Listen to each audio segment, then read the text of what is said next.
Chaque année, les pays s'affrontent pour savoir qui est le meilleur au foot, qui a la plus belle femme ou encore qui cuisine le mieux. Et pourtant, il y a un concours qui cartonne chaque année et dont j'ai jamais compris la hype, c'est l'Eurovision.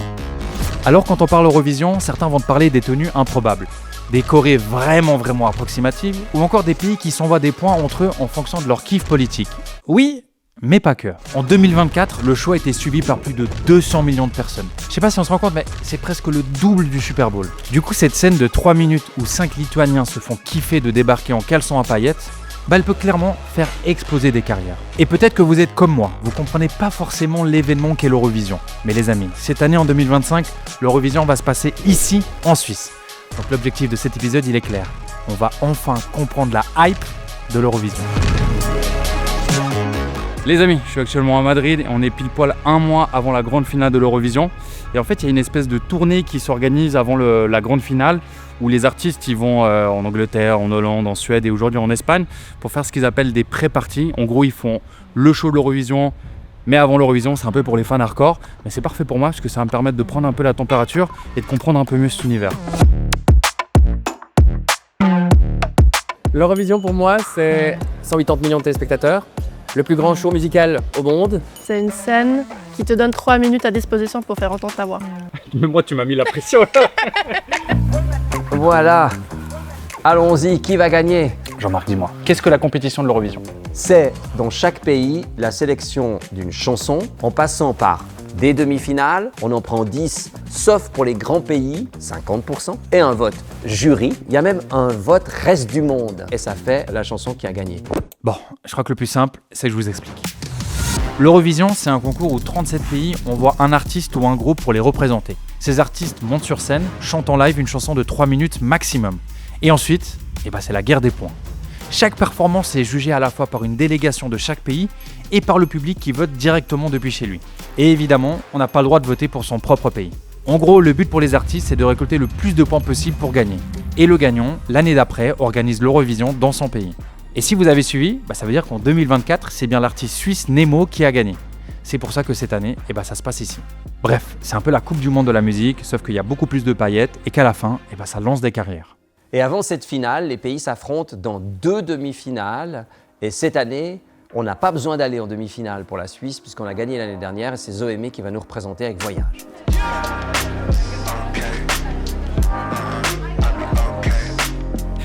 Bon, les amis, désolé, je suis déjà en train de rigoler parce que je sens que tout cet épisode, ça va être une course absolument folle. Zoé, elle vient tout juste d'arriver à l'hôtel.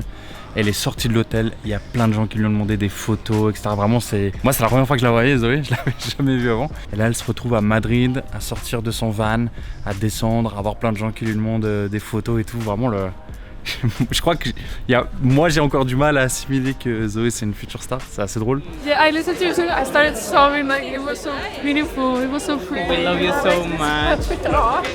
D'un coup, tu passes d'une artiste qui est connue, tu vois, dans son pays, dans sa ville, dans sa région, à être vue par 200 millions de personnes. Ça, mais je sais pas comment tu fais, moi ça me foutrait tellement les boules. Alors honnêtement, là pour l'instant, je pense pas encore trop au Jurix. Ouais.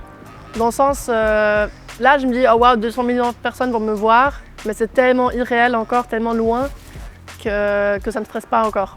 Mais je pense que si tu me poses la même question le jour même, je pense que là je vais dire, c'est complètement cinglé.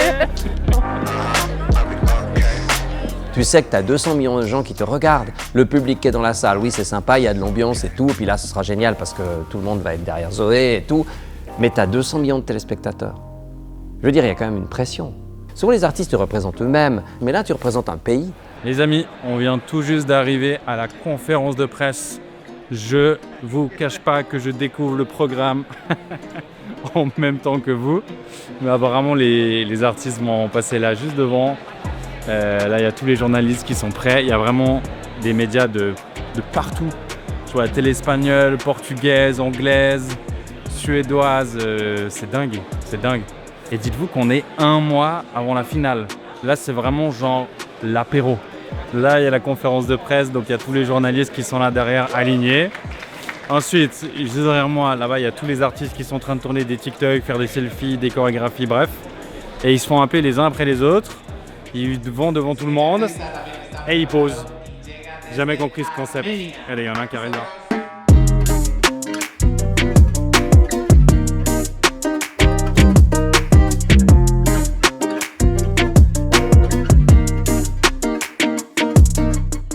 J'ai jamais compris le concept. Pauvre Zoé de devoir faire ça, putain.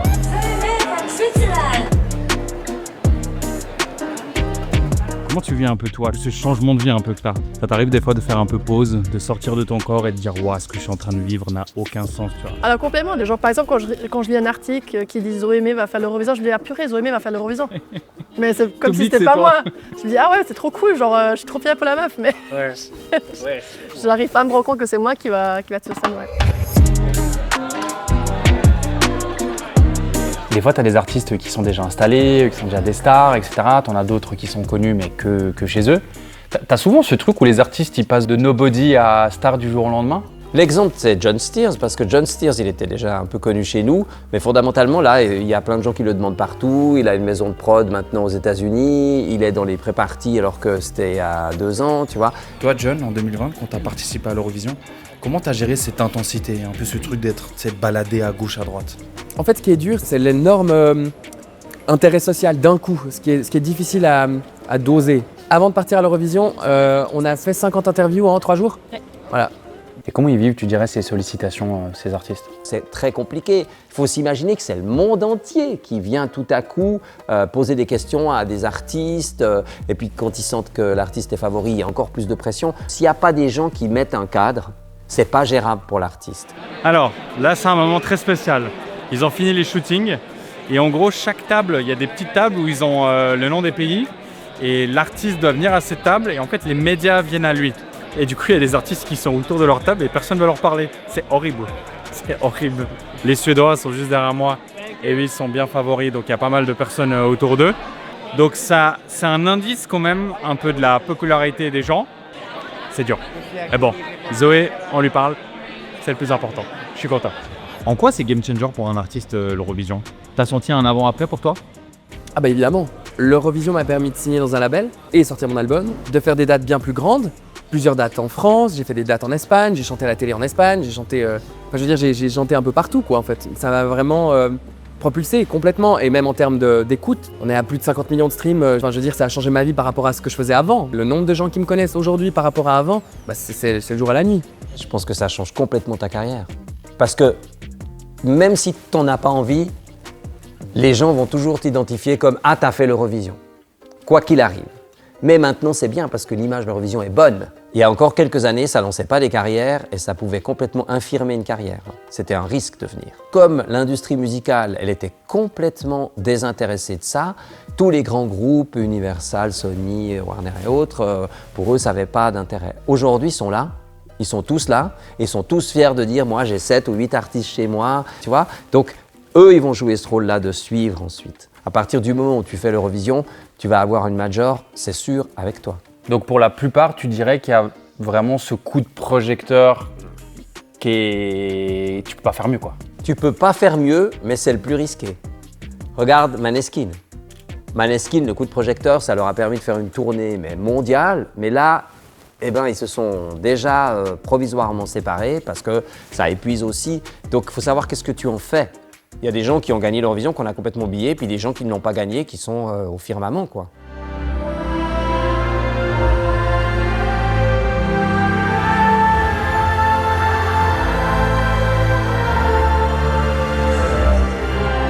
Je suis assez surpris par l'intensité de l'événement, tu vois. Le fait, je te vois tout le temps enchaîner 1000 trucs et tout. Puis là, du coup, c'est la première fois où juste tu vois avec un micro, il y a ce truc où, ok, c'est intense, ok, il se passe plein de trucs, mais il faut que tu le fasses maintenant parce que dans 6 mois, tu te diras, waouh, l'aventure, elle était folle. Tu vois ce que je veux dire?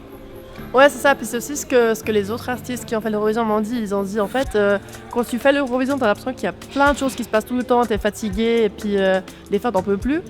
Mais après, quand c'est fini, tu vas te dire, purée, j'aurais dû faire plus. Pas justement se dire, ah non, c'est trop, mais plutôt se dire, waouh, je profite à fond parce que c'est une chose incroyable qui m'arrive. Tout s'enchaîne, tu vois. And first of all, begin by introducing yourself and saying these are your top 3 Eurovision songs. Hello, my name is Zoé Mé. Zoé, je te vois checker tes réseaux sociaux. Tu sens que depuis ton annonce, il y a eu un avant-après sur tes réseaux sociaux, que tu as eu une exposition de dingue?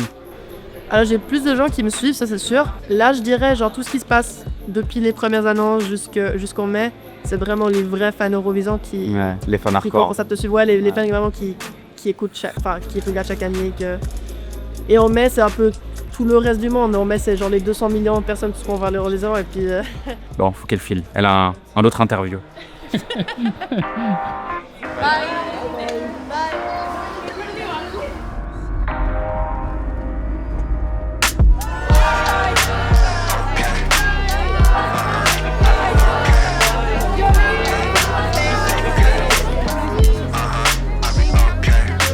Ce que je capte depuis que je suis là, c'est que l'Eurovision, c'est une grosse machine bien rodée et que rien n'est laissé au hasard. Et en vrai, quand tu vois l'ampleur du show, tu peux comprendre la pression que peuvent vivre les artistes. Vraiment, ça part dans tous les sens. Après, au-delà du spectacle, le concours est aussi super connu pour sa diversité et le fait de mettre clairement en avant les artistes et la communauté LGBT. C'est très intéressant d'étudier comment la communauté LGBT a évolué au sein du concours. D'abord, elle est venue là parce qu'il y avait un côté diversité, une certaine liberté à exprimer sa différence, mais surtout le côté kitsch. C'est ce qui plaisait beaucoup à la communauté. Puis petit à petit, la communauté, elle a pris une place prépondérante parce qu'elle a sauvé le concours et Conchita Wurst a beaucoup fait. Parce que Conchita Wurst a amené un message universel à sa chanson et ça fait, je pense, tourner le concours vers quelque chose qui était différent du passé. Il y a eu un avant et un après? Il y a eu un avant et un après Conchita Wurst parce qu'il y a beaucoup de gens qui ont réagi positivement ou négativement, mais surtout Thomas il a réussi à porter un message sur on est là, on existe, et puis même si vous ne voulez pas de nous, on est là, on existe.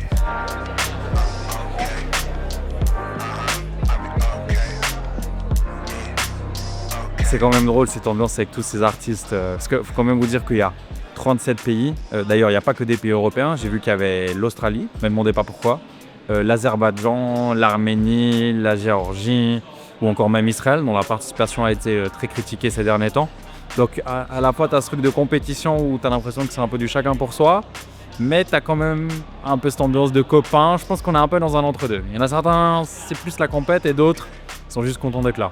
Je suis allé regarder dans les règlements, j'ai lu 1 milliard de trucs. L'un des premiers trucs, c'est apolitique. Oui. L'Eurovision se dit pas de politique, apolitique. pas de religion. Mais tu vois, même au niveau de la distribution des points, quoi, tu verras jamais, je sais pas, l'Albanie donner 12 points à la Serbie, quoi. Tu vois, il y a tout un tas de trucs comme ça. En fait, ça a beaucoup changé. Si tu veux, il y a eu des votes pro, clairement. Par exemple, la victoire de l'Ukraine, il y a quelques années, y compris la victoire de Jamala au moment de la Crimée, c'était un vote pro-Ukraine. Il y a assez peu de votes contre, parce que comment tu votes contre? Tu peux pas. Donc, ce qu'il y a de bien dans ce concours, c'est que tu peux pas voter contre. Mais ce qui est intéressant, c'est que les pays qui ne sont pas là pour la plupart sont des pays qui ne sont pas d'accord avec la diversité, qui ne sont pas d'accord avec le côté plus européen, qui seraient d'accord avec Trump par exemple, à fond. Puis il y a toujours depuis quelques années quand même une problématique avec la présence d'un ou deux pays. Alors ça a été principalement la Russie au moment... La Russie était encore présente quand ils ont envahi la Crimée, hein. Puis elle était encore acceptée, ils ont été sifflés. Hein. La présence de la Biélorussie aussi, qui voulait faire une chanson très pro-gouvernement. Et puis évidemment la présence d'Israël, qui chaque année, depuis quelques années, en tout cas depuis la guerre à Gaza et tout, provoque quand même pas mal de réactions. Et ça, c'est le côté géopolitique ou politique de l'Eurovision. Les amis, on est à quelques heures du concert, je me réjouis. Mais pour un gars comme moi, ça va être une vraie découverte. Parce que je vais voir des artistes que je connais pas, chanter une chanson que je connais pas, dans une langue que je connais pas. Donc ça fait beaucoup d'informations. Mais avant ça, et comme d'habitude, il y a des interviews. Interviews. J'ai l'impression que The Well fait que ça, la pauvre.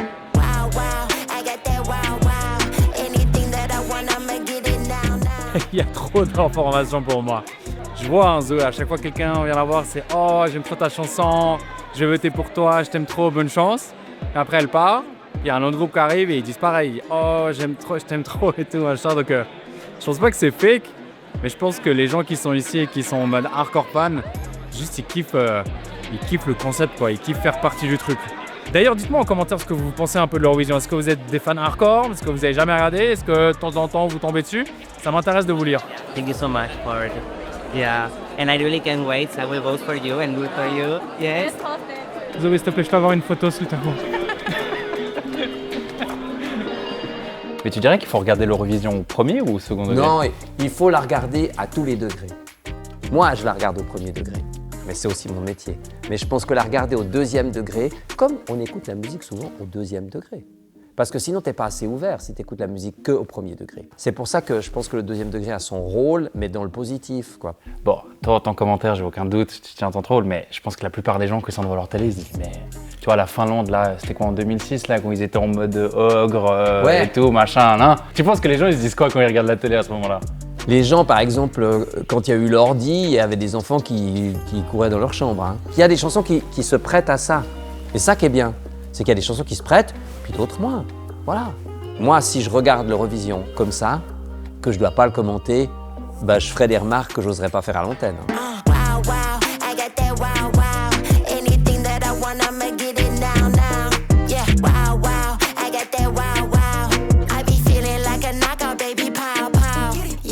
Il faut regarder l'Eurovision au second degré, bien sûr, parce que il y a tellement tout et n'importe quoi qu'évidemment, on est obligé de regarder ça avec la distance.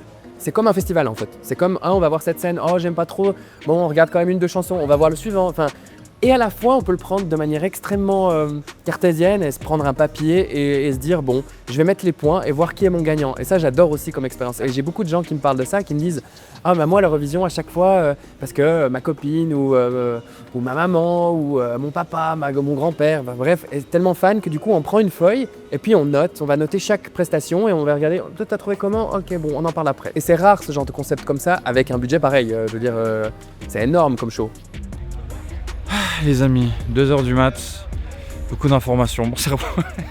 Mon cerveau il n'arrive plus à suivre. Vraiment, l'Eurovision, c'est tellement particulier.